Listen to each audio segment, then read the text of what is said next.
ഈ പ്രവാസം എന്ന് പറയുന്നത് ഒരു ലൂപ്പാണ്.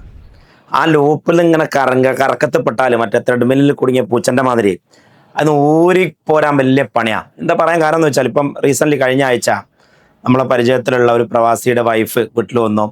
അപ്പോൾ അവർക്ക് ഒന്നും വേണ്ട, ജസ്റ്റ് ഒരു 50,000 രൂപ 1 ലക്ഷം അങ്ങനെ ഒരു വായ്പ വേണം. അപ്പോൾ എന്താ വെച്ചാൽ ഇപ്പോൾ വാറും കാര്യങ്ങളൊക്കെ ആയിട്ട് പിന്നെ ഗൾഫിൽ നിന്ന് പൈസ വന്നിട്ട് തിരിച്ചു തരട്ടോ, അടുത്ത മാസം വരും എന്നാണ് അവർ പറയുന്നത്. ചിലപ്പോൾ അടുത്ത മാസമോ ഇനി 6 മാസത്തിനോ പൈസ വരില്ല എന്ന് നമുക്കറിയാം. അപ്പോൾ നമ്മളത് കൊടുക്കുകയാണ്. അപ്പം സത്യത്തിൽ ഇത് ഒരു പ്രവാസിയുടെ വിഷയമല്ല. നമ്മൾ ഒരു 10 പേരെ എടുത്താൽ അതിലൊരു പക്ഷേ 8 പേരോ 9 പേരുടെ വിഷയമായിരിക്കും. ഒരു മാസത്തെ സാലറി കറക്റ്റായിട്ട് കിട്ടിയിട്ടില്ലെങ്കിൽ കുടുംബം പട്ടിണിയാകുന്ന ഒരു സ്ഥിതിയിലേക്കാണ് നമ്മുടെയൊക്കെ സാമ്പത്തിക സ്ഥിതി ഉള്ളത്. നിങ്ങളുടേതോ? എത്ര മാസം പിടിച്ചു നിൽക്കാനുള്ള ക്യാഷ് കയ്യിലുണ്ട്? 1 മാസം, 2 മാസം, 6 മാസം? അവിടെയാണ് ഈ പ്രവാസത്തിന്റെ ലൂപ്പ് എന്ന് പറയുന്നത്. എല്ലാവർക്കും ഓരോ പ്രവാസിയുടെയും സ്വപ്നം എന്താന്ന് വെച്ചാൽ റിട്ടയർ ആയിട്ട് നാട്ടിൽ പോയി സെറ്റിലായിട്ട് നാട്ടിലെ കാറ്റും കൊണ്ട് ആ ബീഫും പൊറാട്ടയും തിന്ന് നേരത്തിന് പള്ളിയിലും പോയി ജീവിക്കണം എന്ന് ചിന്തിക്കുന്നവരാണ് പ്രവാസികളൊക്കെ.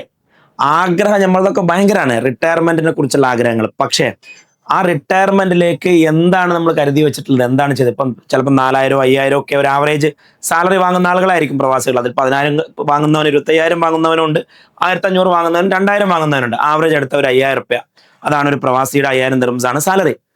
അപ്പൊ അതിൽ നിന്ന് ഈ എന്തെങ്കിലും ഒരു കാലഘട്ടത്തിൽ ഈ ഒരു ലൂപ്പിൽ നിന്ന്, പ്രവാസത്തിന്റെ ലൂപ്പിൽ നിന്ന് രക്ഷപ്പെടണ്ടേ? അതിലേക്ക് ഇപ്പൊ യുദ്ധം വന്നു. ഇപ്പൊ നമ്മൾ യുദ്ധത്തെ കുറ്റം പറയുന്നു. അതിന്റെ കുറച്ച് മുമ്പ് കൊറോണ വന്നു, അപ്പൊ നമ്മൾ കൊറോണയെ കുറ്റം പറയുന്നു. അതിന്റെ കുറച്ച് മുമ്പ് റിസഷൻ വന്നു, അപ്പൊ റിസഷനെ കുറ്റം പറയുന്നു. അതിന്റെ കുറച്ച് മുമ്പ് നിപ്പ വന്നു. അങ്ങനെ എന്തെങ്കിലും ഒരു സാധനം എപ്പോഴും വന്നുകൊണ്ടിരിക്കുമല്ലോ. എപ്പോഴും നമ്മുടെ മാർക്കറ്റ് നമ്മളോട് 6 മാസം മുതൽ ഒരു വർഷം വരെ സാലറി കിട്ടാത്ത അല്ലെങ്കിൽ സാമ്പത്തിക പ്രതിസന്ധിയുള്ള മാസങ്ങൾ വന്നുകൊണ്ടേയിരിക്കും. എന്ന് മാത്രമല്ല, റിട്ടയർ ചെയ്ത് വരിക എന്ന് പറഞ്ഞാൽ ഈസി ഒന്നല്ല, പിന്നെയും ജീവിക്കണ്ടേ. അപ്പൊ ഒരു സിമ്പിൾ പറയുകയാണെങ്കിൽ, സ്വപ്നം വേറെ പ്ലാന് വേറെ, സ്വപ്നം വേറെ പ്ലാന് വേറെ. അപ്പൊ നമുക്കിപ്പോൾ 1 ലക്ഷം സാലറി കിട്ടിയാലേ അതിലൊരു 50,000 60,000 രൂപ അല്ലെങ്കിൽ മാക്സിമം 70,000 രൂപ നമുക്ക് ഇന്ന് ചെലവാക്കാനുള്ളതാണ്. പക്ഷേ നമുക്ക് ഇനി ജോലിയും ശമ്പളവും ഇല്ലാത്ത ഒരു കാലം വരാനുണ്ട്. അത് ഇടക്കിടക്കും വരും, ലോങ് ടേമിലും വരും.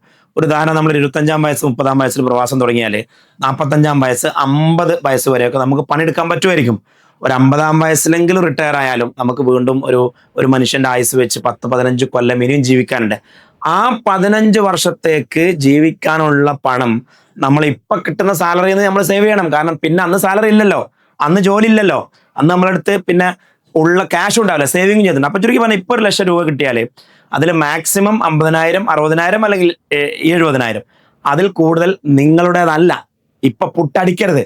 ബാക്കി 30% ആ ഒരു 20,000 30,000 രൂപ നമ്മൾ ഭാവിയിലേക്ക് മാറ്റിവെക്കുക. ഏതെങ്കിലും രീതിയിൽ മാറ്റി വെക്കുക. ഒന്നുമില്ലേ ഗോൾഡ് വാങ്ങി വെക്ക്. എല്ലാ മാസവും 30,000 രൂപയുടെ ഗോൾഡ് വാങ്ങും. അതല്ലെങ്കിൽ ഒരു മ്യൂച്വൽ ഫണ്ടിലുണ്ട്, എല്ലാ മാസവും 4-5 ഫണ്ടിലായിട്ട് ഡിസ്ട്രിബ്യൂട്ട് ചെയ്തിട്ട് ഒരു SIP ചെയ്യും, സിസ്റ്റമാറ്റിക് ഇൻവെസ്റ്റ്മെന്റ് പ്ലാൻ ചെയ്യും. അങ്ങനെ അല്ലെങ്കിൽ ഒരു ETF വാങ്ങി വെക്ക്, Nifty 50യുടെ ഒരു ETF വാങ്ങി വെക്ക്, എന്തെങ്കിലും ചെയ്തു വെക്ക്. പക്ഷെ ഗ്രാജുവലി നമ്മൾ റിട്ടയർ ചെയ്യുമ്പോൾ നമ്മുടെ കയ്യിൽ ഒരു 10 30 50, അതായത് നിങ്ങളിപ്പോൾ ഒരു 10 വർഷത്തേക്ക് അല്ലെങ്കിൽ 12 വർഷത്തേക്ക് ഒരു 20,000 അല്ലെങ്കിൽ 30,000 രൂപ മാസത്തിൽ ഇങ്ങനെ മാറ്റി വെച്ചാൽ അത് ഗോൾഡിലോ മ്യൂച്വൽ ഫണ്ടിലോ അല്ലെങ്കിൽ ETF-ലോ ഒക്കെ ആണെങ്കിൽ ഏകദേശം അത് റിട്ടയർ ചെയ്യുമ്പോൾ ഒരു നിയർലി 1.5 കോടി രൂപ ഉണ്ടാവും. മതി. മാസത്തിൽ നമുക്ക് തിരിച്ച് അതിനെ SWP അല്ലെങ്കിൽ സിസ്റ്റമാറ്റിക് വിഡ്രോവൽ പ്ലാൻ ആക്കിയിട്ട് നമുക്കൊരു മാസം സാലറി എടുത്ത് ജീവിക്കാം. ഒരു മാസം ഒരു ലക്ഷം സാലറി വരെ എടുക്കാം. ഒരു 1.5 കോടിയുടെ കോർപ്പസ് കയ്യിലുണ്ടെങ്കിൽ 1 ലക്ഷം വരെ സാലറി എടുത്ത് അടിപൊളിയായിട്ട് ജീവിക്കാം. നമ്മൾ ഇനിയുള്ള കാലം മുഴുവൻ ജീവിച്ചാലും നമ്മുടെ കോർപ്പസ് അവിടെ ബാക്കിയോ അത് വീണ്ടും ഗ്രോ ചെയ്യുന്നതായിരിക്കും. ഇതൊക്കെ പറയുമ്പോൾ ഒരു ടെക്നിക്കൽ കാൽക്കുലേഷൻ ആണെങ്കിൽ ഒക്കെ റിയലിസ്റ്റിക് ആണ്, പോസിബിൾ ആണ്. റിട്ടയർമെന്റിനെ കുറിച്ച് നമ്മളെല്ലാവരും ചിന്തിക്കുകയാണ്, പക്ഷെ ആരും ആക്ഷൻ എടുക്കുന്നില്ല. ആക്ഷൻ എടുക്കാതെ ആ പ്രവാസം എന്ന ലൂപ്പിൽ നിന്ന് ഊരിപ്പോരാൻ പറ്റൂല. അത് അവസാനത്തെ പെട്ടിയായിട്ട് വരുള്ളൂ. പോരാൻ പറ്റില്ല. ആക്ഷൻ എടുക്കണം. ആക്ഷൻ എടുക്കാതെ പ്രവാസത്തിന്റെ ലൂപ്പുകളിൽ നിന്ന് ഊരിപ്പോരാൻ പറ്റില്ല. 1 മാസത്തെ സാലറി കിട്ടിയിട്ടില്ലെങ്കിൽ നിങ്ങളെ പെണ്ണുങ്ങളെ അയലക്കത്തേക്ക് വായ്പ വാങ്ങാൻ പോവാണ്, ആളുകളുടെ മുമ്പിൽ അരക്കാൻ പോവാണ്. നമ്മളെ വൈഫ് കുട്ടികളെ പോറ്റണം, കഴിഞ്ഞ മാസം കാക്ക പൈസ അയച്ചിട്ടില്ല, ചേട്ടൻ പൈസ അയച്ചിട്ടില്ല, വായ്പ തരുമോന്ന് ചോദിച്ചിട്ട്. പ്രവാസത്തിന്റെ ലൂപ്പ് അങ്ങനെയല്ല. Save for future. എപ്പോഴും 2 കാര്യങ്ങളാണ് ഞാൻ എപ്പോഴും പറയാൻ. ഒന്ന്, 6 മാസത്തെ ഓപ്പറേഷണൽ കോസ്റ്റ്. അത് 50,000 ആണോ വീട്ടിലത്തെ ചെലവ്, അങ്ങനെയാണെങ്കിൽ 5 ലക്ഷം രൂപ അക്കൗണ്ടിൽ എമർജൻസി ഫണ്ടായിട്ട് അവിടെ കിടക്കണം. 2, മാസത്തിൽ ഒരു 20,000 മുതൽ 30,000 രൂപ വരെ ഏതെങ്കിലും ഒരു ഇൻവെസ്റ്റ്മെന്റ് പ്ലാനിലേക്ക് പോയിട്ട് ഒരു 10 15 കൊല്ലം ഒരു പ്രവാസി ഏറി വന്നാൽ 10 മുതൽ 15 കൊല്ലം വരെ ഗൾഫിൽ നിൽക്കാവൂ. അത് കഴിഞ്ഞിട്ട് അയാൾ തിരിച്ചും കൊണ്ട് പോരണം. പോരണം. ജീവിതം ആസ്വദിക്കാനും ജീവിക്കാനും സമയം കണ്ടെത്തിയേ പറ്റുള്ളൂ. ഇത് പെണ്ണുങ്ങളും കുട്ടികളും ഇവിടെ, നിങ്ങൾ അവിടെ എത്ര കാലം വെച്ചാൽ നിൽക്കുക? ഈവൻ ഇപ്പൊ പെണ്ണുങ്ങളും കുട്ടികളൊക്കെ ഉണ്ടെങ്കിൽ പോലും നാടും കൂടും കുടുംബവും ഉമ്മയും വാപ്പയും ഒക്കെ വിട്ട് അവിടെ പോയിക്ക. We need to live and die here. നമുക്ക് നമ്മളെ മണ്ണിനോട് ഒരു പ്രണയം ഉണ്ടാവും. ഇവിടെ ജീവിച്ച് ഇവിടെ മരിക്കണം എന്നുള്ള ഒരു പ്രണയം എപ്പോഴും ഉണ്ടാവും. അവിടെയാണ് നമ്മൾ സമാധാനം കിടക്കുന്നത്. സമാധാനം കിടക്കുന്നത് നമ്മുടെ മണ്ണിലാണ്. അപ്പൊ ഒരു മാസത്തിൽ ഒരു 20,000 ഒരു 30,000 മാറ്റി വെച്ച് നോക്കി, ഒരു 1.5 കോടിയുടെ കോർപ്പസ് ഉണ്ടാവും 12 കൊല്ലം കൊണ്ട്.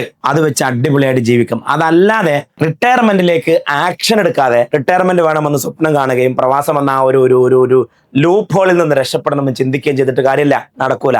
So plan today. ഇതുവരെ ചെയ്തൊക്കെ പോട്ടെ. Plan from today, from this month. നിങ്ങൾ പെണ്ണുങ്ങൾ എന്താക്കാൻ വിടല്ലേ, ആരാൻ്റെ കൈ നീട്ടാൻ വിടല്ലേ പ്ലീസ്.